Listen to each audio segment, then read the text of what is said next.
స్వగృహమైనటువంటి కుమారం గ్రామంలో కాంగ్రెస్ పార్టీకి సంబంధించినటువంటి నాయకులు కార్యకర్తలు వచ్చి దాడి చేయడాన్ని ప్రజాస్వామ్యం కునిగా నేను భావిస్తా ఉన్నా. మరి ఈ దాడులు ఎందుకు జరిగినాయి అనేది కూడా మాకు అర్థమైతలేదు.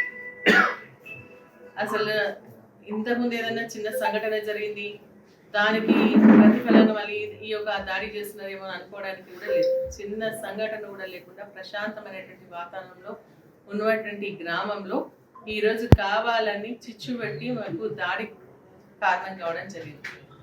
ఈ దాడి మరి ఎవరైతే చేసిండ్రో వాళ్ళపైన, అదేవిధంగా దాన్ని ప్రోత్సహించినటువంటి వాళ్ళపైన, అందరిపైన కూడా అటెంప్ట్ మర్డర్ కేసు కావాలని చెప్పేసి నేను డిమాండ్ చేస్తాను. ఎందుకంటే ఒక ఎమ్మెల్యే, అందులో ఒక మహిళా ఎమ్మెల్యే, దాదాపు 25 సంవత్సరాల రాజకీయ జీవితంలో ఏ ఒక్కరిని కూడా చిన్న మాట కూడా అనకుండా మరి అందరితో కలిసిపోయి నేను ఉంటున్నాను, అదేవిధంగా మా కార్యకర్తల నాయకులు కూడా అదే దూరంలో ముందుకెళ్తున్నటువంటి సందర్భంలో కావాలని రెచ్చగొట్టి మా వాళ్ళని డిమారలైజ్ చేయను, నన్ను డిమారలైజ్ చేయాలని రాజకీయంగా మరి కించపరచాలన్న ఆలోచనతో చేసినటువంటి ఘటనగా నేను భావిస్తా ఉన్నా.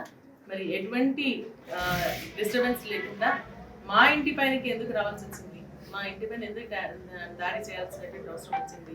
ఇంట్లో వచ్చి పటాకులు కలుస్తారు, డోర్ పెట్టి మరి డోర్ ఇంట్లో పడుకున్నటువంటి పిల్లల్ని కొట్టిపోతారు. అసలు ఏమనుకుంటున్నారు? ఈ దాడిని ఏ విధంగా మనము చూడాల్సినటువంటి అవసరం ఉంది. మరి దీనిపైన మరి ఇక్కడ ఉన్నటువంటి కాంగ్రెస్ నాయకులందరూ కూడా స్పందించాల్సినటువంటి అవసరం ఉంది. ఇది నిష్పాక్షికంగా మరి ఎంక్వైరీ జరగాల. ఇది ఖచ్చితంగా కాంగ్రెస్ పార్టీ గుండాగిరి అని చెప్పేసి నేను తెలియజేస్తా ఉన్నా. మా సహనాన్ని కూడా పరీక్షించొద్దని చెప్పి ఖచ్చితంగా కాంగ్రెస్ పార్టీ నాయకులు స్పందించాల్సినటువంటి అవసరం కూడా ఉంది. అదేవిధంగా పోలీసు కూడా మరి ఒక ఎమ్మెల్యే ఇంటి పైన దాడి జరిగితే ఇంతవరకు ఒక సిఏలెడ్, ఎస్ఏలెడ్, సిఏలెడ్, డిఎస్పీలెడ్, ఎస్ఐఎస్పీ కూడా లేదు.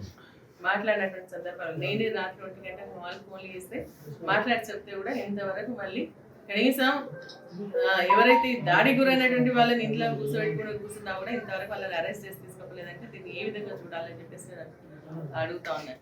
ఇప్పుడు ఇది పద్ధతి కాదు. ప్రజాస్వామ్య పద్ధతిలో మరి ముందుకు వెళ్ళాల్సినటువంటి అవసరం లేదు తప్ప ఇటువంటి గుండాగరిజం నడవదు.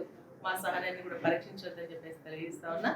మా కార్యకర్తలకు, నాయకులకు ఏదైనా జరిగితే అది కాంగ్రెస్ పార్టీ బాధ్యత వహించాల్సి వస్తుందని చెప్పేసి కూడా నేను హెచ్చరిస్తా ఉన్నాను.